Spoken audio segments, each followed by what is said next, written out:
नमस्कार साथियों, जय श्री कृष्णा। क्या हाल चाल आपके? कल जैसा कि हमने सिलेबस डिस्कशन किया था, आपको पता ही है, आज हम सांख्यिकी शुरू करेंगे। तो सांख्यिकी में आपको ही पता है, आपने कई बार नाम सुने होंगे, बारंबारता, वृत्त लेखा चित्र, आयत चित्र, अपवर्जीय श्रेणी, और भी जैसे बारंबारता, इस टाइप के आपने कई बार नाम सुने होंगे। आप नाम सुनते हो, ये एग्जाम में जब भी इन क्वेश्चंस को देखते हो तो देख करके आप उनको तुरंत स्किप कर देते हो, क्योंकि आप उन नामों का मतलब नहीं जानते। अगर आप नामों का मतलब जानते होंगे तो आप इनके लिए, आपके लिए ये करना क्वेश्चन बहुत आसान हो जाएगा। आपके लिए 2 नंबर फ्री के बोनस के होंगे। अब इसीलिए आज मैं प्रतीक जैन आपके लिए ये क्लासेस, ये सारे वर्ड समझाने के लिए और आपके सामने फर्स्ट ग्रेड फर्स्ट पेपर की मैथ्स की पहली क्लास प्रस्तुत करता हूँ। तो जैसा कि कल मैंने बताया था आपको, हम सांख्यिकी से शुरू करेंगे। सांख्यिकी में पहला टॉपिक है आंकड़ों का संग्रहण, प्रस्तुतिकरण और ग्राफिकी निरूपण। तो इसके लिए हम शुरुआत करते हैं। सबसे पहले आपको पता होना चाहिए आंकड़े क्या होते हैं। आंकड़े समंक या डाटा, तथ्यों का वह समूह जिसे संख्याओं में व्यक्त किया जा सके। जैसे कि आपसे पूछे कि आप कितने बजे उठते हो, आप बताओगे 5 बजे, 6 बजे, 7 बजे, तो ये सब संख्याएं, ये है आंकड़े। जैसे आपसे पूछते हो कि आपकी 10th में कितनी परसेंटेज बनी थी, या आपसे कोई पूछता है कि आपके घर में कितने सदस्य हैं, तो ये सारी संख्या जिनको आप आंसर में दोगे, ये सारी संख्याएं आंकड़े कहलाती है। अब इसके अलावा हम अगली बिंदु पे चलते हैं, आंकड़ों का संग्रहण। आंकड़ों का संग्रहण के लिए हमें ये पता होना चाहिए कि आंकड़े कितने प्रकार के होते हैं। सबसे पहले हम देखेंगे प्राथमिक आंकड़े। पेन का कलर चेंज कर लेते हैं। तो प्राथमिक आंकड़े पे हम चलेंगे। प्राथमिक आंकड़े वे आंकड़े जो अनुसंधानकर्ता द्वारा पहली बार एवं नए सिरे से एकत्रित किए जाते हैं, वे प्राथमिक आंकड़े कहलाते हैं। अब पहली बार कैसे? जैसे कि प्रत्यक्ष व्यक्तिगत अन्वेषण द्वारा। जैसे कि आपको कुछ बोल दिया जाए कि आपसे पूछे कि एक एक बच्चों से जाकर के पूछो कि कौन सा बच्चा किसी डांस में पार्ट लेने वाला है, या कोई किसी संगीत में पार्ट लेने वाला है, या कोई अभिनय करने वाला है। स्कूल में आप जाकर के, आप टीचर और आपसे जाकर के पूछे, या आप क्लास में एक एक बच्चों से पूछोगे, तो आप प्रत्यक्ष रूप से जाकर के जब पूछोगे तो ये होगा प्रत्यक्ष व्यक्तिगत अन्वेषण द्वारा। दूसरा है सूचकों द्वारा अनुसूचियां भरवा करके। आप किसी को भी आप उसके एक टेबल दे दोगे और उससे खुद से उसकी इच्छा पूछी जाएगी, तो आप उससे पूछ रहे हो, तो आप पूछ रहे हो उससे अनुसूची भरवा रहे हो, तो आप उससे डायरेक्ट जो ले रहे हो वो प्राथमिक आंकड़े जो सबसे पहली बार लिए जा रहे हैं। फिर आप जैसे संवाददाताओं से सूचना भरवा करके, या फिर प्रगणकों से अनुसूचियां भरवा करके। कुल मिलाकर के प्राथमिक आंकड़े वो आंकड़े होते हैं जो आप खुद जाकर के सबसे पहले लोगे। अभी तक वो आंकड़े कहीं भी लिखे नहीं गए हैं, कभी कहीं आप किसी किताब से नहीं उठा रहे, सीधे जाकर के आप किसी से पूछ रहे हो, डिटेल ले रहे हो और उनको आप नोट कर रहे हो। तो ये आंकड़े होते हैं प्राथमिक आंकड़े। दोबारा हम आगे चलते हुए देखेंगे द्वितीयक आंकड़े या गौण आंकड़े। द्वितीयक आंकड़े वे आंकड़े होते हैं जो अन्य व्यक्तियों या संस्थाओं के द्वारा एकत्रित कर लिए जाते हैं और अनुसंधानकर्ता उन आंकड़ों का प्रयोग करता है। जैसे कि जब आप एज ए टीचर आप क्लास में जाकर के आप बच्चों से पूछ रहे थे कि कौन बच्चा डांस में पार्ट लेगा, कौन बच्चा नाटक में पार्ट लेगा, तो वो तो आपके लिए, टीचर के लिए प्रत्यक्ष आंकड़े। लेकिन जब आप उनको लिख करके, हर क्लास के आंकड़ों को आप लिख करके आगे प्रिंसिपल को दोगे, या फिर जो भी उस पार्ट करवा रहा है, जो भी उस चीज को, कार्यक्रम को करवा रहा है, उनको जाकर के दोगे, उनके लिए वो आंकड़े द्वितीयक आंकड़े, क्योंकि उन्होंने वो डायरेक्ट नहीं लिए, वो आपने कलेक्ट किए, आपके लिए प्राथमिक आंकड़े, लेकिन उनके लिए वो द्वितीयक आंकड़े। जैसे कि सरकार जनगणना करवाती है, जनगणना करवाने के बाद में उनको जब रिकॉर्ड कर लिया जाता है, उनके नोट्स बना लिए जाते हैं, उनको एक किताब में सारे आंकड़े इकट्ठे कर लिए जाते हैं, तो वो आंकड़े आपके सामने आते हैं, प्रकाशित होकर के आपके सामने आते हैं, अखबार में आते हैं, कोई भी आंकड़े, या न्यूज चैनल पे कोई भी आंकड़े आते हैं, उन आंकड़ों को आप उठा करके यूज में ले रहे हो। जब उन आंकड़ों को यूज में ले रहे हो तो वो आपके लिए हो जाएंगे द्वितीयक आंकड़े। इसके एग्जाम्पल यही है, सरकार द्वारा या किसी के संगठन द्वारा प्रकाशित किए जा चुके आंकड़े, ये सब द्वितीयक आंकड़े होते हैं। तो ये आपने देखा प्राथमिक आंकड़े और द्वितीयक आंकड़े। अब अगर आप इनका अंतर समझ गए होंगे तो आपको ले चलते हैं फर्स्ट ग्रेड के क्वेश्चंस पे। प्रीवियस ईयर में 2011 में, फर्स्ट ग्रेड 2011 में ये क्वेश्चन आया था, यही क्वेश्चन जिसमें आपको सिर्फ प्राथमिक आंकड़े और द्वितीयक आंकड़े की डेफिनेशन पता होनी चाहिए। तो जैसा कि मैंने कहा कि आपको डेफिनेशन पता हो तो आप इसमें 2 नंबर फ्री बोनस के ले सकते हो। क्वेश्चन था मुद्रित लिपियों से प्राप्त आंकड़ों को किससे जाना जाता है। अभी जैसा मैंने बताया कि मुद्रित लिपि, अखबार में दिए हुए आंकड़े, किताबों में दिए हुए आंकड़े, सरकार द्वारा प्रकाशित किए जा चुके आंकड़े जिनको आप उठाते हो और आप उनका यूज करते हो, तो ऐसे आंकड़े होते हैं द्वितीयक आंकड़े। अगर आपको ये पता है तो आप ये क्वेश्चन बिल्कुल सही करके आ जाते हैं। आगे हम चलेंगे।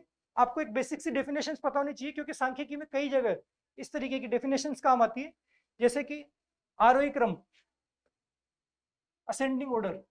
मैंने आपको बताया था कि बिल्कुल बेसिक से चलेंगे हम, तो बेसिक से चलते हुए हम सबसे पहले आरोही क्रम, अगर किसी को इतना भी नहीं पता कि आरोही क्रम क्या होता है तो भी मैं आपको यहाँ बताऊंगा आरोही क्रम। जैसे कि ये एग्जाम्पल है, आरोही क्रम का मतलब होता है छोटे से बड़े की ओर, यानी कि जैसे आप सीढ़ियाँ चढ़ते हैं नीचे से ऊपर की ओर, वो भी एक आरोही क्रम होता है। आप लगातार क्लासों में आगे बढ़ते हैं, पहले आपने 6th क्लास करी, फिर 7th 8th 9th 10th, ये सब आगे बढ़ता हुआ क्रम आरोही क्रम होता है। आरोही क्रम, जैसे ये नंबर आपके पास एग्जाम्पल दिया हुआ है, इनको हम आरोही क्रम में जमाएंगे तो सबसे छोटा है इसमें 2, फिर इसके बाद में एक और 2, फिर उसके बाद में 3, इसके बाद में एक और 3, इसके बाद में आपके पास 5, फिर 6, फिर 9, फिर 12। इस तरीके से आप इनको जमाओगे छोटे से बड़े की तरफ, तो ये हो जाता है आपका आरोही क्रम। इसके बाद में हम देखेंगे अवरोही क्रम। अवरोही क्रम क्या होता है? आरोही के जस्ट अपोजिट, आप ऊपर से नीचे की ओर उतर रहे हो, यानी कि बड़े से छोटे की ओर जब आप बढ़ते हो तो उसको अवरोही क्रम कहते हैं। अवरोही क्रम इसी को जस्ट अपोजिट कर देंगे, पहले 12, फिर 9, फिर 6, फिर 5, फिर 3, 2, इस टाइप से जब आप नीचे की तरफ, ये हो गया डिसेंडिंग ऑर्डर या अवरोही क्रम। तो आरोही और अवरोही आप नहीं जानते तो भी अब जान चुके होंगे, क्योंकि इनका यूज आएगा जब आप माध्यिका को पढ़ोगे, तो आपके लिए आरोही क्रम और अवरोही क्रम आपके बिल्कुल काम आएगा। अब अगली टर्म हम पढ़ते हैं परिसर।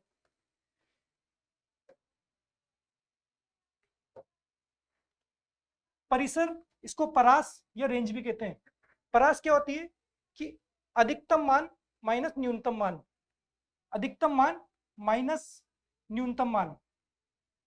जब कोई आपके पास आंकड़े दिए हुए हों, उसमें आप मैक्सिमम मान में से मिनिमम मान को जब घटाएंगे तो वो परिसर आ जाएगा। जैसे यही एग्जांपल ले लेते हैं, इसमें आपको परिसर निकालना है, तो परिसर के लिए अधिकतम, अधिकतम आपके पास अधिकतम मान है 12, तो ये है 12 जो कि मैक्सिमम मान हो गया, और 2 जो कि मिनिमम मान हो गया। जब आप अधिकतम मान में से मिनिमम मान को घटाएंगे तो आपके पास आ जाएगा परिसर 10। तो ये बहुत सिंपल सी चीज है, परिसर मैक्सिमम मान माइनस मिनिमम मान, आपके पास परिसर आ जाएगा। तो आगे हम चलते हैं। अगली चीज है बारंबारता, फ्रीक्वेंसी। जैसा कि आपको नाम से पता चल रहा है, बारंबारता यानी कि जो चीज बार बार आए, कितनी बार आ रही है, कितनी बार रिपीट हो रही है। बारंबारता नाम से पता चल रहा है कि कितनी बार रिपीट होगी, अर्थात कौन सा आंकड़ा कितनी बार आया है वही उसकी बारंबारता होती है। तो इसको देखते हैं हम, ये बहुत काम की चीज है, आगे आपके हर क्वेश्चन में काम आएगी बारंबारता। तो देखते हैं कि इसमें यहाँ पे 3 एक बार आया, 2 बार आया, यानी कि 3 की बारंबारता हो गई 2, 2 भी यहाँ पे 2 बार आया तो इसकी भी बारंबारता हो गई 2, ये एक बार आया इसकी बारंबारता हो गई 1, ये एक बार आया इसकी बारंबारता हो गई 1, ये भी एक बार, ये भी एक बार। तो कोई भी संख्या, जैसे कि आपके सामने एग्जाम्पल है 3 2 3 4 5 3 6 2, तो यहाँ पे अब 3 कितनी बार आया है, 1 2 3, 3 बार आया तो 3 की बारंबारता हो गई 3, यानी कोई भी डिजिट जितनी बार आता है वो उसकी बारंबारता होती है। तो आगे हम चलेंगे। समझ में आ रहा है यहाँ तक? आप कमेंट करते रहिए, आप जो भी कमेंट करेंगे मैं उसका आपको बाद में जवाब दे दूंगा। इसके बाद में हम देखते हैं सारणी। सारणी 2 तरीके की होती है, अवर्गीकृत और वर्गीकृत। अवर्गीकृत कौन सी होती है? जिसमें वर्ग नहीं दिए होंगे, जैसे सीधे सीधे जब आंकड़े दिए होंगे, ये आंकड़े दिए हुए, ये आपके सामने क्वेश्चन है, तो इसको अगर हम अवर्गीकृत सारणी में बांटेंगे तो पहले इसकी बारंबारता लिखेंगे, 2 कितनी बार आया है, तो 2 एक बार, 2 बार, 3 बार, 4 बार, 5 बार, तो 2 आया है 5 बार।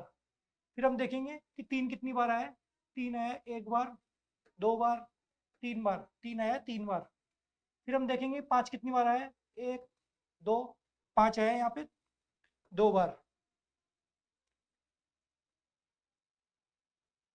फिर हम देखेंगे 4 यहाँ पे आया एक बार, और 6 आया यहाँ पे एक बार। तो ये इनकी बारंबारता हो गई कि 2 का इसमें 5 बार रिपीटेशन हुआ है, 5 बार आया तो उसकी बारंबारता हो गई 5, 3 आया 3 बार, 4 आया 1 बार, तो उसकी बारंबारता हो गई है।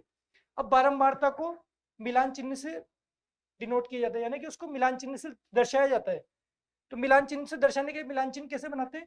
अगर कोई संख्या कोई चीज 1 बार आ रही है तो उसको मिलान चिन्ह होगा 1, ऐसा सिंगल डंडा। कोई 2 बार आ रही है तो उस पर 1 डंडा और लगा देंगे, 3 बार आ रही है तो 3 डंडे लगा देंगे, 4 बार आ रही है तो 4 डंडे लगा देंगे। लेकिन जब 5वीं बार आ रही है तो इन चारों को काट देंगे। इस तरीके से यहाँ पे मिलान चिन्ह को डिनोट किया जाता है। अगर 6 बार आ रही है तो फिर आगे से 1 डंडा और लगाएंगे, 7 बार आ रही है तो ऐसे आगे बढ़ता जाएगा क्रम, फिर 1 डंडा और, फिर ऐसे। ये मिलान चिन्ह होते हैं जिसमें आपको दर्शाया जाता है। तो जैसे कि 2 की बारंबारता 5 बार है तो इसको 1 2 3 4 और ये 5, ये मिलान चिन्ह में दर्शा दिया। इससे पता लगता है कि 2 कितनी बार आ रहा है, 5 बार मिलान चिन्ह। 3 कितनी बार आ रहा है, 3 बार। 4 कितनी आ रहा है, 1 बार। 5 कितनी बार आ रहा है, 2 बार। और 6 कितनी बार आ रहा है, 1 बार। अब मिलान चिन्ह में थोड़ा सा कंफ्यूजन आपको देखने को मिलेगा। आप जब किताबें उठाओगे राजस्थान बोर्ड की या फिर एनसीईआरटी बोर्ड की, अलग अलग जब किताबें उठाओगे तो आपको मिलान चिन्ह ऐसा वाला भी मिल सकता है और ऐसा वाला भी मिल सकता है। तो वैसे तो गलत दोनों ही नहीं है। कभी आरपीएस ने इसको सही माना है, अधीनस्थ बोर्ड ने उसको सही माना है। ये रीट में भी आ चुका है और सेकंड ग्रेड के मैथ्स के पेपर में भी आ चुका है। लेकिन ज्यादा बेस्ट ये है क्योंकि अभी एनसीईआरटी की 6th क्लास की बुक में ऐसा का ऐसा मिलान चिन्ह दिया हुआ है। मिलान चिन्ह का एक चैप्टर है, उसमें आपको ये वाला दिया हुआ है, इसलिए मिलान चिन्ह आपका ये सही माना जाएगा। इसमें लेफ्ट में ऊपर से राइट में नीचे की ओर आएंगे। ठीक है, ये अवर्गीकृत सारणी हो गई। अब हम चलेंगे वर्गीकृत सारणी की ओर। सबसे पहले हम एक क्वेश्चन देख लेते हैं बारंबारता के ऊपर। अब बारंबारता के ऊपर ये क्वेश्चन आया था 2022 में, फर्स्ट ग्रेड 2022 में ये क्वेश्चन आया है। आप खुद देखोगे, अभी आपने बारंबारता पढ़ी कि कितनी बार कोई चीज रिपीट हो रही है वो बारंबारता होती है। और आप जब इस क्वेश्चन को खुद करने की कोशिश करोगे तो आपको ये क्वेश्चन इतना इजी लगेगा कि आपको लगेगा कि 2 नंबर तो फ्री बोनस के हैं। आप एक बार करने की कोशिश करो।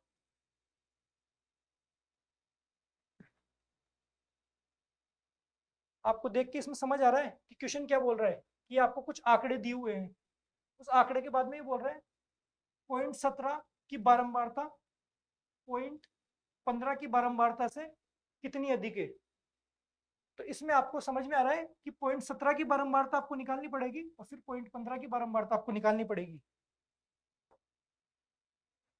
0.17 यहाँ पे बारंबारता निकालने के लिए हम देखेंगे 0.17 कितनी बार आ रहा है, 1 2 3 4 5 6 और 7, इन सबके आगे पॉइंट है। ये थोड़ा टाइपिंग मिस्टेक में, सब ये पॉइंट में लगे हुए हैं, सारे सारी संख्याओं के आगे पॉइंट है। ये 0.17 0.16 0.17 0.18 0.19, ये सब पॉइंटों में। तो 0.17 आया कितनी बार, 7 बार। फिर हम देखेंगे 0.15 की बारंबारता। 0.15 कितनी बार आया, 1 2 3, 0.15 आ रहा है 3 बार। तो क्वेश्चन ये बोल रहा है कि 0.17 की बारंबारता 0.15 की बारंबारता से कितनी अधिक है। साफ समझ में आ रहा है, 0.17 7 बार आ रहा है, 0.15 5, 0.15 3 बार आ रहा है, तो ये 4 बार अधिक है। यही आंसर था, है ना फ्री का क्वेश्चन। तो ठीक है, इसी तरह हम आगे चलते हैं नेक्स्ट पे। अब आ गए वर्गीकृत सारणी पे। वर्गीकृत सारणी तब होती है जब प्राप्तांक, मतलब जब एक्स का मान वर्ग में दिया हुआ हो, जैसे कि 0 से 10, 10 से 20, 20 से 30, 30 से 40, जब एक वर्ग में दिया हुआ होता है तो इस तरीके से बनने वाली सारणी होती है वर्गीकृत सारणी।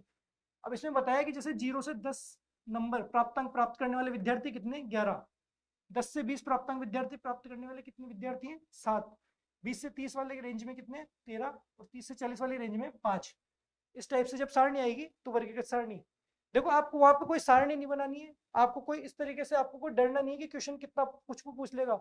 वहां कोई बहुत भयंकर आपके पास टाइम नहीं देगा, कोई इतना बड़ा पेपर आता नहीं है कि आपके सामने बहुत बड़ी टेबल बना के दे देगा। ये कोई छोटी सी बेसिक सी चीज पूछता है, अगर टेबल दे भी देता है तो बहुत सिंपल सी टेबल देता है कि आप 2-3 स्टेप में आपको आंसर मिल जाएगा।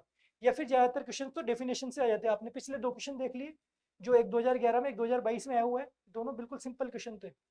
अब यहाँ वर्गीकृत सारणी को जब हम आगे देखेंगे तो वर्गीकृत सारणी के पहले टर्म देख लेते हैं कि जो ये 0 से 10 दे रखा था, 0 से 10 जो दिया हुआ था, कि 0 से 10 वर्ग में 0 यानी कि नीचे वाले जो इधर स्टार्टिंग वाली चीज है ये होती है निम्न सीमा, और जो इधर वाली चीज होती है ये होती है ऊपरी सीमा। पीछे देखेंगे वापस, ये होती है निम्न सीमा और ये होती है ऊपरी सीमा। जैसे कि इसमें 20 निम्न सीमा है और 30 है ऊपरी सीमा। ठीक है, इसके बाद में हम इसमें एक टर्म और देखते हैं, वर्ग अंतराल या वर्ग चौड़ाई। वर्ग अंतराल क्या होता है कि ऊपरी सीमा में से निम्न सीमा को जब घटाया जाता है तो जो बचता है वो वर्ग अंतराल होता है। और वर्ग अंतराल हमेशा बराबर ही देखने को मिलेगा आपको। जैसे 10 में से 0 घटा दिया तो यहाँ पे 10 आ गया वर्ग अंतराल। इसमें देखिए आप 10 में से 0 घटाएंगे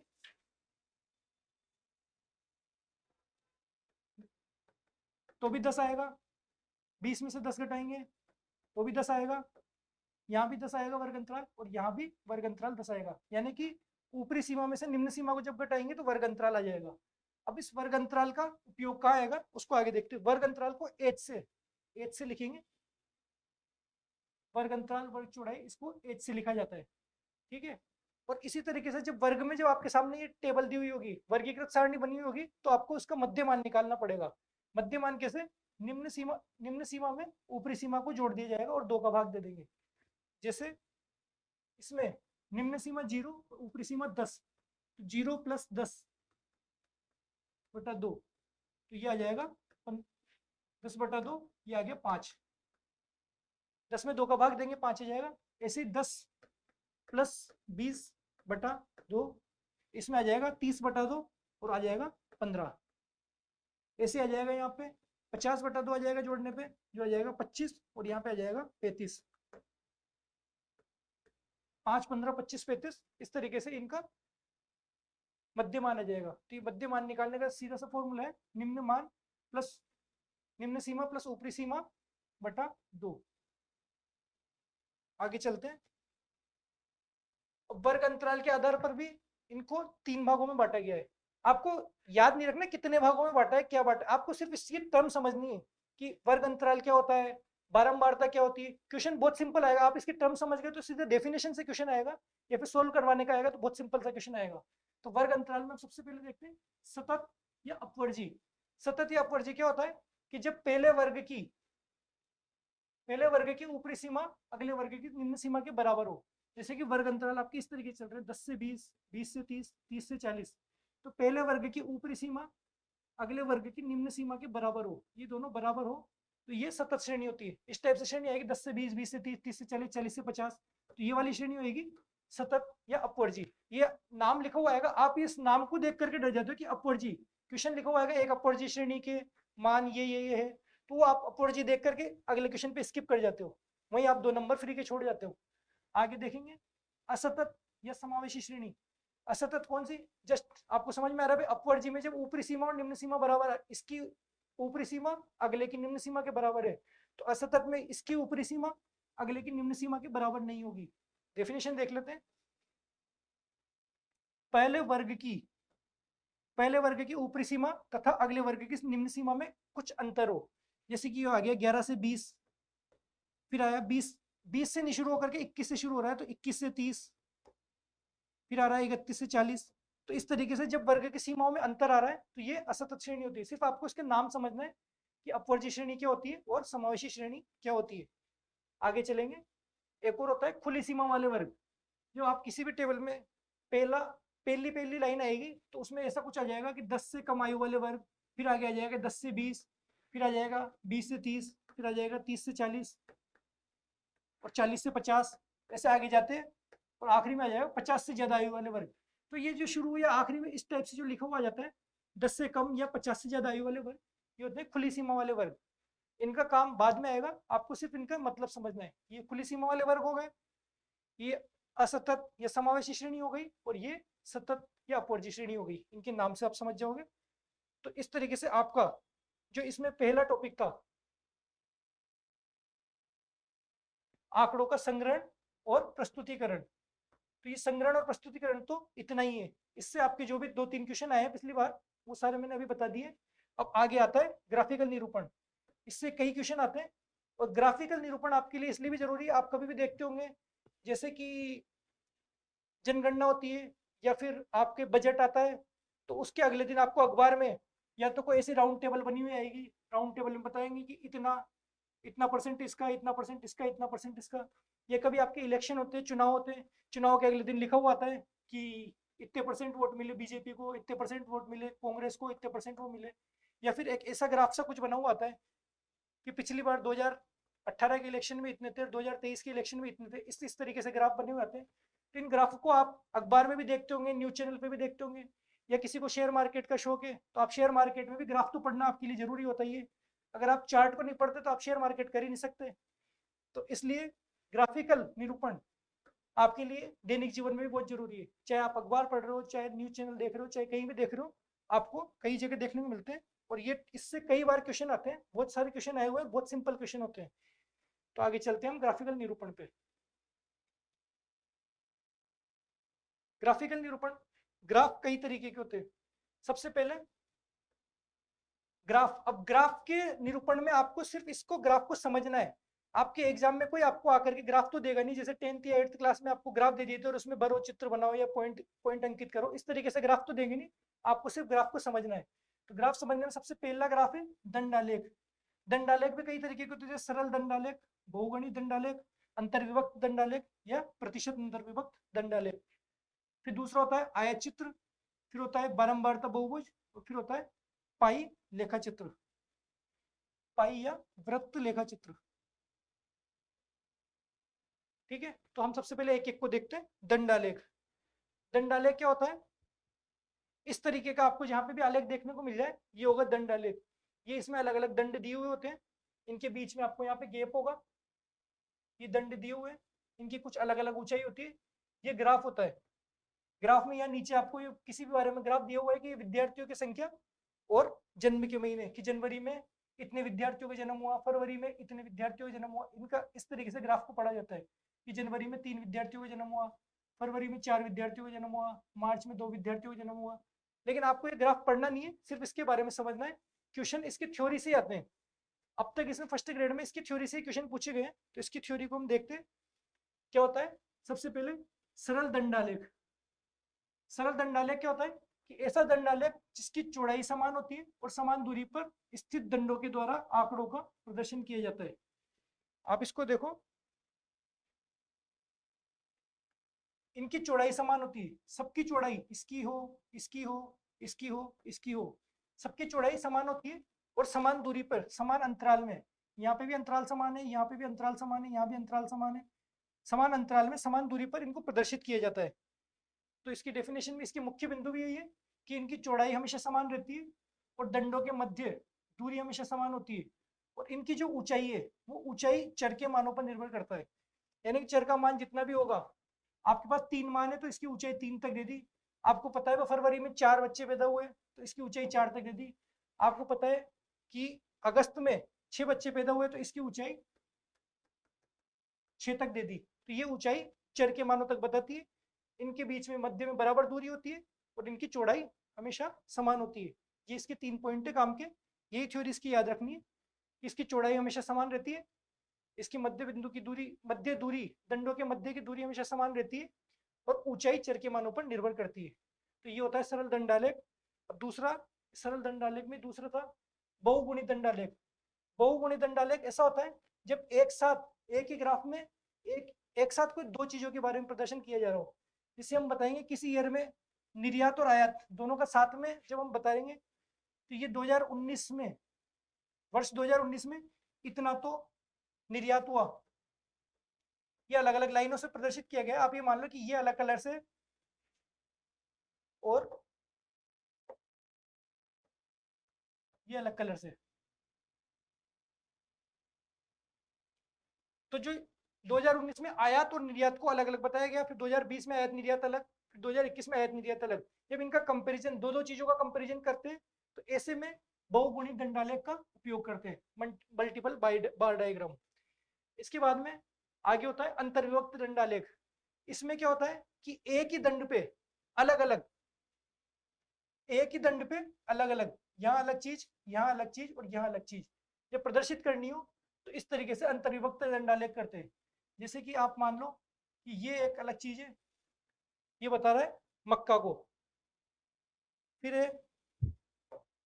ये अलग चीज है, ये बता रहा है बाजरा को, और फिर ये अलग चीज है, ये बता रहा है आपके गेहूं को। यानी कि एक साल में आपके पास इतने गेहूं पैदा हुए, इतने बाजरा पैदा हुई और इतनी मक्का पैदा हुई। एक ही साल में तीन चीजें को डिफरेंस बता दिए एक ही ग्राफ में, एक ही बार पे। तो ये होता है अंतर्विभक्त दंडालेख। ठीक है, इसको सिर्फ ग्राफ को समझना है कि इनमें होता क्या क्या है। आगे चलेंगे।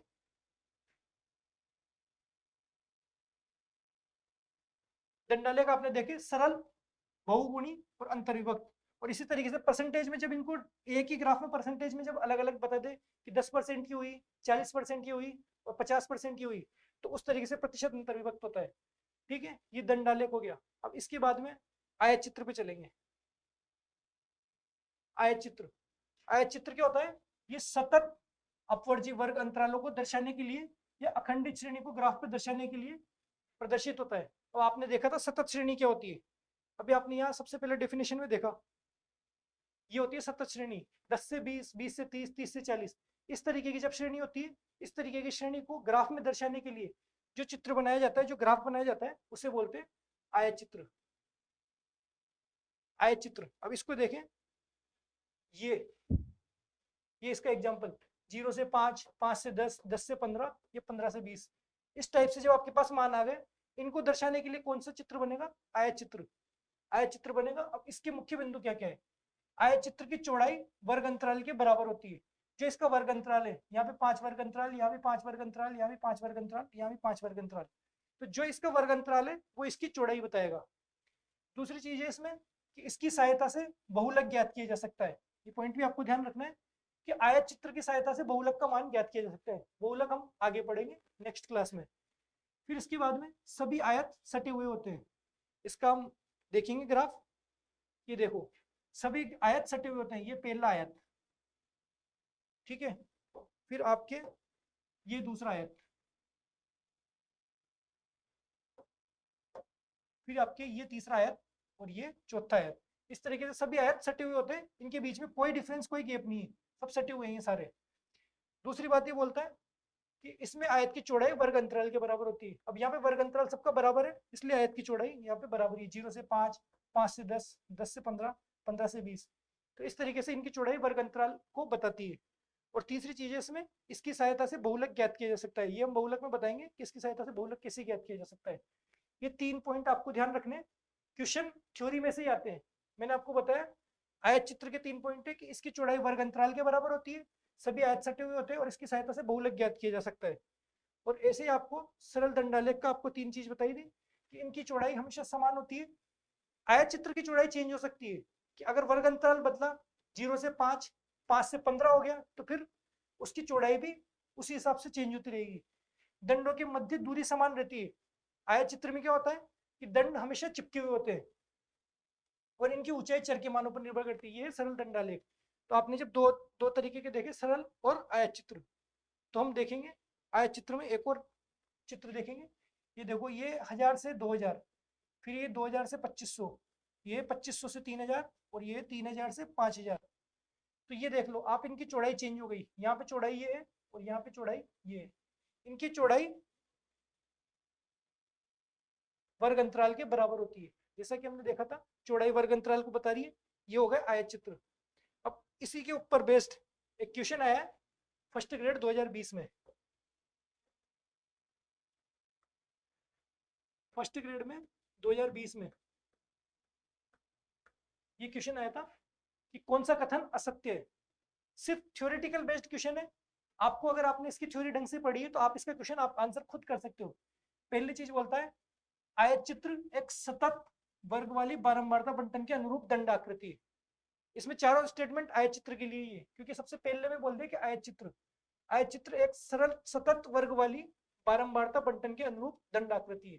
दूसरा बोलते हैं सभी दंडों की चौड़ाई वर्ग अंतराल के समान होती है। सभी दंडों की चौड़ाई वर्ग अंतराल के समान होती है, हमने देख ही लिया अभी। फिर दंडों की ऊंचाई संगत वर्ग की बारंबारता के समानुपाती होती है।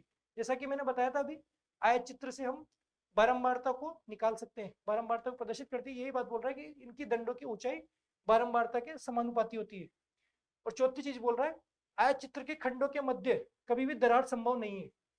तो जब ये चीज आपने ये चारों स्टेटमेंट देखे, एक बार आप सोचो, 5 सेकंड आप इसके बारे में सोचो कि कौन सा आंसर हो सकता है।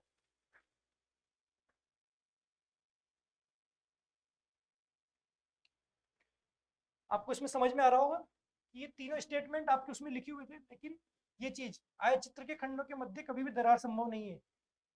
बिल्कुल आयत चित्रों के मध्य दरार हो सकती है, तो ये वाला स्टेटमेंट गलत है। असत्य पूछा था इसलिए आंसर यही है। देखो कैसे दरार संभव है कि जैसे मान लो स्टार्टिंग ही 1000 से हुई, 1000 से 2000 स्टार्टिंग हुई, तो 0 से 1000 तक तो कुछ भी नहीं है, यहाँ तो खाली है, ये वाला हिस्सा खाली है, ये इसलिए दरार संभव है।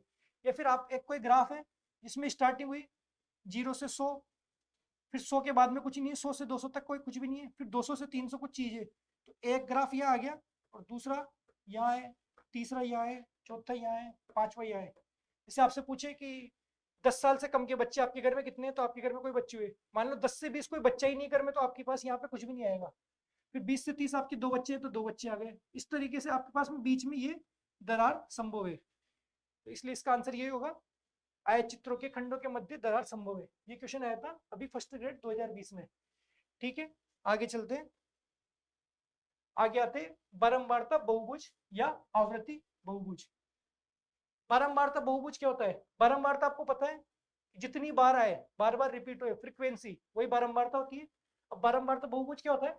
आवृत्ति आयत चित्र बना करके उनकी ऊपरी भुजा के मध्य बिंदुओं को सरल रेखा द्वारा मिला करके बनाया जाता है। सबसे पहले तो हमें आवृत्ति आयत चित्र बनाएंगे, जैसा भी आपने आयत चित्र बनाना देखा, उन आयत चित्रों को बनाएंगे, फिर उनकी ऊपरी भुजा के मध्य बिंदुओं को सरल रेखा से मिला करके आवृत्ति आयत चित्र बनाया जाता है। ये देखिए, ये आपके आयत चित्र, ये एक आयत, ये एक आयत, ये एक आयत और ये एक आयत, इनके ऊपरी बिंदुओं को, ऊपरी मध्य बिंदुओं को मिला करके, मध्य बिंदु ये हो गए यहाँ पे मध्य बिंदु, मध्य बिंदु आपको दिख नहीं रहा हूँ मैं, थोड़ा बड़ा बनाते हैं, ये एक बिंदु, ये एक बिंदु, ये एक बिंदु, ये एक बिंदु, ये एक बिंदु। इस तरीके की जब इनके आयत चित्रों के मध्य बिंदुओं को एक सरल रेखा द्वारा मिलाते हैं, ये सरल रेखा, ये ये, तो इस तरीके का जो ये बहुभुज बना, ये बारंबारता बहुभुज या आवृत्ति बहुभुज कहलाता है। तो इसको क्वेश्चन को हम देखेंगे, इसको एक क्वेश्चन के माध्यम से, जैसे कि ये वर्ग है 20 से 30, 30 से 40, 40 से 50, 50 60, 60 से 70, फिर इसकी बारंबारता है 8, 12, 17, 9, 4। इसके लिए हमें बारंबारता बहुभुज बनाना है, तो ये इसी का ही बहुभुज बनाया हुआ है, ये 8, 12, 17, 9 और 4। इसके मध्य बिंदुओं को जब हम सीधी रेखा से मिलाएंगे, इस तरीके से, इस तरीके से जब हम सीधी रेखाओं से इसको मिलाएंगे, तो ये आवृत्ति बहुभुज हमें प्राप्त होगा। आपको ये बनाना नहीं है, सिर्फ आपको ये ध्यान रखना है कि इसके अंदर कैसे, कौन से में, किस में कौन सा चित्र होता है, किसकी थ्योरी में क्या बोल रहा है, कौन इसकी चौड़ाई प्रदर्शित करता है, कौन चौड़ाई प्रदर्शित नहीं करता, किसमें अंतराल होता है। सिर्फ आपको ये थ्योरी, आप थ्योरी को रट भी गए और ऐसा कैसा क्वेश्चन आ गया, तो आप इसमें 2 नंबर फ्री के लेके जाएंगे।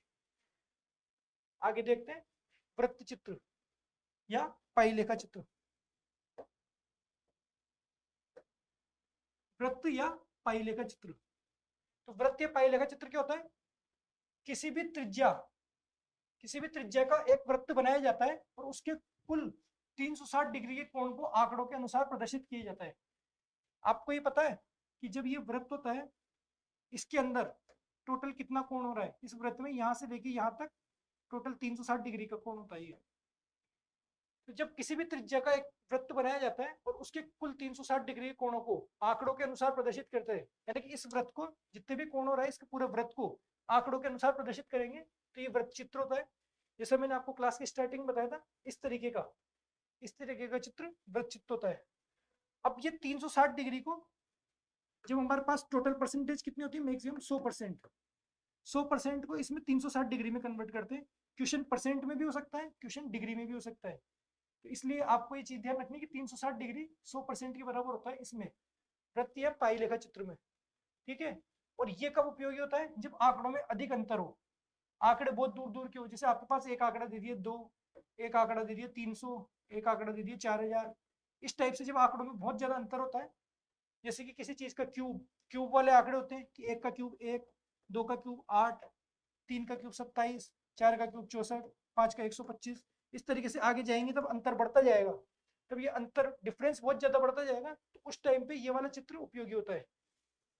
ठीक है, अब इस टाइप के चित्र में क्वेश्चन आने की संभावना बहुत ज्यादा रहती है। इस टाइप के क्वेश्चन, जैसे कि एक क्वेश्चन हम देख लेते हैं कि एक परिवार की मासिक आय 18,000 रुपए है, तो दिए गए चार्ट के अनुसार बताना है कि शिक्षा पर कितना व्यय होता है। ये एक एग्जाम्पल है, आपको बताना है कि टोटल मासिक आय है 18,000, तो चार्ट के अनुसार शिक्षा पर कितना व्यय होता है। आप यहाँ देखो, शिक्षा पे यहाँ पे व्यय कर रहे हैं कितने, 60%। 60% शिक्षा पे व्यय किया जा रहा है, और टोटल व्यय कितना, 60 डिग्री, 60 डिग्री, और टोटल व्यय कितना हो रहा है 18,000 रुपए। तो सबसे पहले मैंने आपको बताया कि कुछ भी हो, इसको सबसे पहले 360 डिग्री इसमें कंप्लीट होता है, तो 360 डिग्री में आपको इसको बांटना है। जो भी आपको यहाँ मान दिया गया मासिक आय 18,000 है, उसको 360 डिग्री में बांटना है। तो सबसे पहले पूरे को 360 डिग्री में बांटा। अब अपन को किसका मान चाहिए, शिक्षा का। तो शिक्षा कितनी है, 60 डिग्री, शिक्षा 60 डिग्री, तो इसको 60 डिग्री से गुणा कर देंगे। और यहाँ पे इसको सोल्व करना तो आपको आता होगा, फिर भी मैं बता देता हूँ एक बार। 0 से 0, ऊपर और नीचे अगर 0 हो तो उनको काटा जा सकता है। फिर इसी तरीके से 6 से 36 को काट सकते हैं 6 बार, 6 छक्का 36। फिर उसके बाद में 6 को ऊपर यहाँ 18 को काट सकते हैं 3 बार, और यहाँ पे 3 जीरो ऐसे कैसे बची, तो ये आ जाएगा 3,000। ठीक है, इसी तरीके से अगला क्वेश्चन, इसमें शिक्षा पर किया गया व्यय मकान किराए पर किए गए व्यय से कितना अधिक है। शिक्षा पर किया गया व्यय 60 डिग्री है, मकान किराए पर किया गया व्यय 40 डिग्री है। तो शिक्षा पर आपने व्यय निकाल लिया 3,000, मकान किराए पर आपको व्यय निकालना है तो वही 18,000, उसमें 360 का आप भाग देंगे क्योंकि पूरा कंप्लीट 360 डिग्री होता है, और आपको निकालना कितना डिग्री है, 40 डिग्री। तो इस तरीके से आप 40 डिग्री को निकाल लेंगे। वही 0 से 0 गया, 4 से आपको 36 जाएगा, 4 नाम 36, 9 से 18 जाएगा 2 बार, 2 से आ जाएगा 2,000। और पूछा क्या है, पूछा ये नहीं है, पूछा ये है कि शिक्षा पर किया गया व्यय मकान पर किए गए व्यय से कितना अधिक है। शिक्षा पर इतना व्यय कर रहे हैं, मकान पर इतना व्यय कर रहे हैं, तो कितना अधिक है ये, 1,000। 3,000 में से 2,000 घटा देंगे तो 1,000 आएगा। आपको क्वेश्चन यही नहीं सोल्व नहीं करके आना। कुछ बच्चे होते हैं जिनको थोड़ी बहुत मैथ्स आती भी है, वो करते भी है, और वो अधूरा क्वेश्चन पढ़ के यहीं तक करके छोड़ा आते हैं, आगे पूरा क्वेश्चन नहीं पढ़ते कि पूछ क्या रहा है। इसी को एक, मान लो सिर्फ यही क्वेश्चन आया, तो आपको इस तरीके से दोनों निकालने की जरूरत नहीं है। आप यहाँ देखिए, सिर्फ सेकंड वाला क्वेश्चन आया कि शिक्षा पर किए गए व्यय मकान पर किए गए व्यय से कितना अधिक है। तो आप देखेंगे शिक्षा पर 60 डिग्री व्यय हो रहा है, मकान किराए पर 40 डिग्री व्यय हो रहा है, तो यहाँ पर डिग्री कितनी ज्यादा है, 60 डिग्री है, मकान किराए पर 40 डिग्री है। तो डिग्री में आपको पता लग गया कि 20 डिग्री ज्यादा है, तो व्यय भी 20 डिग्री का ही ज्यादा है, तो सिर्फ 20 डिग्री का ही मान निकाल लो, तो वही 18,000। ये सेकंड मेथड है, आप डायरेक्ट भी निकाल सकते हो। 18,000 में आप 360 का भाग दोगे और फिर 20 से गुणा करो, क्योंकि आपको 20 का मान निकालना है। 0 से 0 गया, 2 से 36 गया 18 बार, और 18 से 18 गया 1 बार, और 3 जीरो आपके पास ऐसे कैसे 1,000, ये आपके पास मान आ जाएगा। इस तरीके के चित्र दिया हुआ होगा और आपको इस तरीके का क्वेश्चन पूछा जाएगा। ये बहुत बेसिक क्वेश्चन होते हैं इस तरीके के। इसमें आपको परसेंटेज में भी मान दे सकते हैं, जैसे जैसे आपके पास में एक चित्र दे देंगे, इस तरीके से चित्र दे दिया, और फिर उसमें बता दिया गया कि बायो लेने वाले बच्चे 10%, मैथ्स लेने वाले हैं 30%, कॉमर्स लेने वाले हैं 30%, और कॉमर्स लेने वाले हैं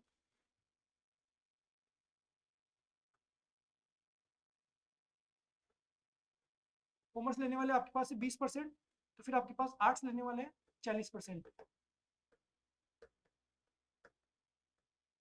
इस तरीके का आपके पास क्वेश्चन दिया गया है कि 10% बच्चे 12th में बायो लेते हैं, 30% बच्चे मैथ्स लेते हैं, 20% बच्चे कॉमर्स लेते हैं, और 40% बच्चे आर्ट्स लेते हैं। तो आपसे ये पूछ लिया जाएगा कि एक कक्षा में मान लो 200 स्टूडेंट हैं, 200 स्टूडेंट, तो वो पूछ लेंगे कि मैथ्स लेने वालों की संख्या बताइए। तो 200 में से आपको मैथ्स लेने वाला बताना है। अब यहाँ पे परसेंटेज में दिया हुआ है, परसेंटेज मतलब 100% होती है टोटल, तो 100% होती है, तो परसेंट में आपको निकालना है। तो आप 100 का भाग देंगे, 200 को 100 का भाग देंगे, क्योंकि टोटल होती है 100, और आपको निकालना है किसका है, मैथ्स का। तो गुणा कर देंगे आप मैथ्स से, 2 जीरो से 2 जीरो गई, 30 को 2 से गुणा करेंगे तो 60। इस तरीके से आपसे पूछ लिया जाए कि कॉमर्स लेने वाले बच्चे कितने, तो कॉमर्स लेने वाले बच्चे वही 200, 200 में आप भाग देंगे 100 का, परसेंटेज में इसलिए 100 का भाग देंगे, और कॉमर्स लेने वाले हैं 20, तो कॉमर्स लेने वाले बच्चे निकल के आ जाएंगे 2 जीरो से 2 जीरो 2 40। इस तरीके का आपको चाहे परसेंटेज में दिया हुआ जाए मान, चाहे आपको मान डिग्री में दिया जाए, डिग्री में दे तो आपको 360 से भाग देना है। ये मैंने बताया कि या तो 360 में कन्वर्ट करवाएगा या 100 डिग्री में 100 परसेंटेज में कन्वर्ट करवाएगा, दोनों तरीके से आपको निकालना आ जाएगा। इसके बाद में हम देखेंगे एक क्वेश्चन, ये क्वेश्चन आया अभी फर्स्ट ग्रेड 2022 में, 2022 के एग्जाम में ये क्वेश्चन आया है। आप ये मत सोचो कि पहले इजी आते थे अब हार्ड आने लग गए, ऐसा कुछ नहीं है, अब भी इसी तरीके के क्वेश्चन आते हैं। आप 2022 का क्वेश्चन देख लो, एक घर में पानी के अलग अलग उपयोग को प्रदर्शित करने के लिए आंकड़ों का निम्नलिखित में से कौन सा आरेख सर्वाधिक उपयुक्त होगा। अब आपको क्या बता रहे हैं, पानी का अलग अलग उपयोग प्रदर्शित करने के लिए आंकड़ों का कौन सा आरेख निरूपण सर्वाधिक होगा। आप अगर थ्योरी ध्यान से पढ़े हो तो आपको इसमें क्वेश्चंस में ये समझ में आ रहा होगा पानी का अलग अलग उपयोग। पानी के कई उपयोग होते हैं, पीने के लिए, हाथ धोने के लिए, नहाने के लिए, कपड़े धोने के लिए। तो आपको समझ में आएगा पीने के लिए तो जैसे कोई आदमी उसको 1 घड़ा पानी काफी है, कोई इंसान रह रहा है। कपड़े धोने में मान लो वो 2-3 बाल्टी खर्च कर रहा है, नहाने में भी खर्च कर ही रहा है, हाथ धोने में मान लो उसको थोड़ा सा एक जग या थोड़ा बहुत 1 लीटर पानी काफी है। तो अलग अलग आपको डिफरेंस बहुत ज्यादा हो जाएगा कि कहीं तो आप 1 लीटर काम में ले रहे हो, कहीं पे आप 10 लीटर काम में ले रहे हो, कहीं पे आप 100 लीटर काम में ले रहे हो। तो मैंने बताया था कि जहाँ पे आपका डिफरेंस बहुत ज्यादा आ जाए, 1, 10, 100, 1000 इस टाइप से डिफरेंस बहुत ज्यादा आ जाए, तो आपको वहां पे पाई चार्ट का उपयोग में लेना होता है। जब डिफरेंस आंकड़ों के बीच में डिफरेंस बहुत ज्यादा होता है तो वहां पे पाई चार्ट काम में आता है। इसलिए क्वेश्चन सिंपल सा क्वेश्चन पूछा है, एक घर में पानी के अलग अलग उपयोग को प्रदर्शित करने के लिए आंकड़ों के निम्न में से कौन सा आरेख निरूपण सर्वाधिक उपयुक्त है, तो आपको सीधे सीधे लगा देना है पाई चार्ट। तो देखिए साथियों,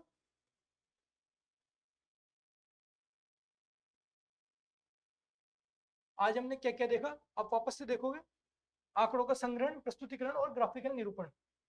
इसके बाद में सबसे पहले देखते हैं आंकड़े क्या होते हैं। आंकड़े 2 तरीके के होते हैं, प्राथमिक और सब द्वितीयक। प्राथमिक वो जो व्यक्ति खुद जा करके कलेक्ट करे, डायरेक्ट कनेक्शन हो व्यक्ति का, और द्वितीयक आंकड़े वो जो किसी और द्वारा कलेक्ट किए गए, किसी और द्वारा, कोई भी संस्था हो सकती है, कोई भी सरकार हो सकती है, किसी ने भी जो प्रकाशित कर दिए, उन आंकड़ों को उठा करके फिर कोई दूसरा आदमी काम में लेता है, तो वो होते हैं द्वितीयक आंकड़े। ये आपने देखा। उसके बाद में आपने देखा क्वेश्चन बारंबारता, जो चीज जितनी बार रिपीट होती है वो होती है उसकी बारंबारता। उसके बाद में अवर्गीकृत सारणी, अवर्गीकृत सारणी और उसका ये मिलान चिन्ह, मिलान चिन्ह के बाद में आपने देखा वर्गीकृत सारणी।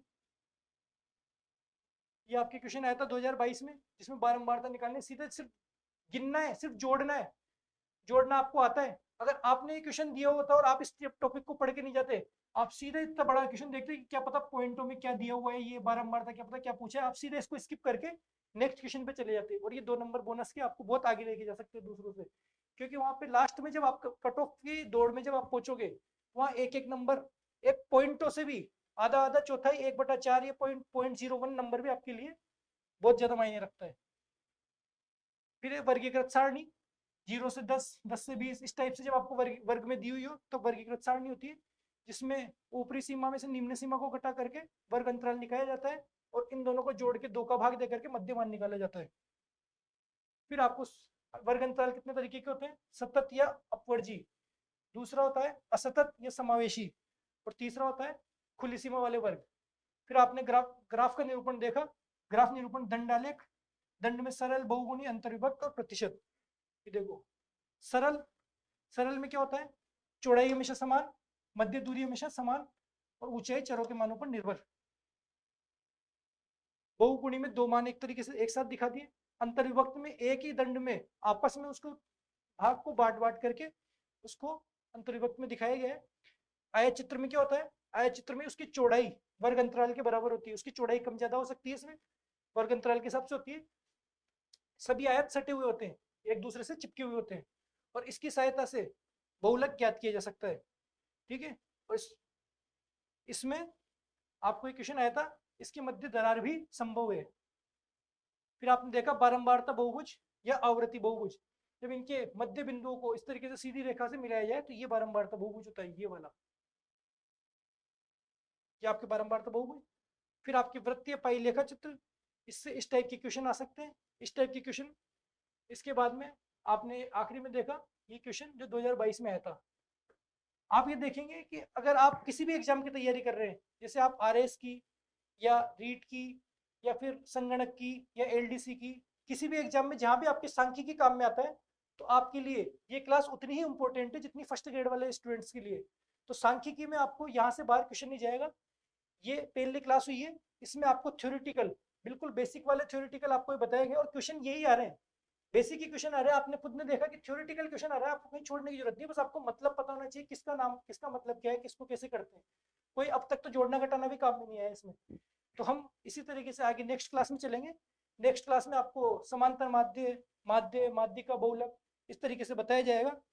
और आपने एक तरीके से देखा होगा कि आप पढ़ते हो मैथ्स को छोड़ के चले जाते हो, जबकि आप ये देखो कि मैथ्स सबसे इजी सब्जेक्ट है देखा जाए तो। मैथ्स इजी इसलिए बोल रहा हूँ मैं, आप सोचेंगे किसी के लिए हिंदी इजी है, किसी के लिए साइंस इजी है, किसी के लिए हिस्ट्री इजी है, लेकिन आप चीज़ देखो, अगर आप हिस्ट्री के स्टूडेंट हो तो आपने ये देखा होगा कि हिस्ट्री को बार बार रिवीजन करना पड़ता है, रिवीजन नहीं करोगे तो आप हिस्ट्री भूल जाओगे। करंट पढ़ोगे आप, तो करंट को आपको एग्जाम पास आया, एग्जाम की डेट चेंज हो गई, जो कि आरपीएससी में ज़्यादातर होता ही आ रहा है, एग्जाम की डेट चेंज हो जाती है तो करंट पुरानी हो जाती है, आपको फिर से दोबारा से नई करंट पढ़नी पड़ती है। ज्योग्राफी, हाल फिलहाल में भी जिले चेंज हो गए, ज्योग्राफी भी चेंज हो गई। पॉलिटी, नित नई पॉलिटी जुड़ती जाती है, नए संविधान संशोधन होते हैं, पॉलिटी जुड़ती जाती है। लेकिन मैथ्स, मैथ्स में अगर आपने 10th क्लास में कोई चीज पढ़ा था कि ये आयत चित्र होता है, तो वो अब भी वही आयत चित्र रहेगा। आपने 10th क्लास में कोई दंडारेख बनाना सीख लिया तो अब भी वही दंडारेख रहेगा। 10th क्लास में आपने ये देखा था कि ये पाई होता है तो अब भी पाई होगा। आपके पास में आयत का क्षेत्रफल लंबाई इंटू चौड़ाई होता है तो वो लंबाई इंटू चौड़ाई ही रहेगा, कभी मैथ्स चेंज नहीं होती। क्वेश्चन भी अगर आपको एक बार करना आ गया तो आप किसी भी एग्जाम में, कोई भी एग्जाम हो, सिलेबस आपके सामने वही होगा, वही टॉपिक अगर आपको पढ़ना होगा तो आपको दोबारा बार बार पढ़ने की जरूरत नहीं है। मैथ्स का सिर्फ लास्ट टाइम पे एग्जाम वाले दिन आप 1 घंटे के अंदर पूरे फॉर्मूलों को रिवाइज कर सकते हो और आपको सारे क्वेश्चन आप वैसे के वैसे कर दोगे। सिर्फ कितना सा टाइम लगेगा रिवीजन में, आपको 1 घंटा। पढ़ना क्या होगा, वो 2 पेज पे लिखे हुए आपके फॉर्मूले, सिर्फ फॉर्मूले पढ़ोगे मैथ्स को, बार बार तो क्वेश्चन करोगे नहीं, सिर्फ एक बार आपको ढंग से पढ़ना है, क्वेश्चन की प्रैक्टिस करनी है। और लगेगा क्या आपको, फर्स्ट ग्रेड में जब मैंने आपको बताया था, फर्स्ट ग्रेड में 8 से 9 क्वेश्चन आपके पास आ रहे हैं सिर्फ मैथ्स के, और टॉपिक हो रहे हैं यहाँ पे सिर्फ 4। तो यहाँ 4 टॉपिक पढ़ने में आपके 8 से 9 क्वेश्चन, यहाँ पे 16 से 18 नंबर, जहाँ आप दूसरों से आगे जा रहे हो।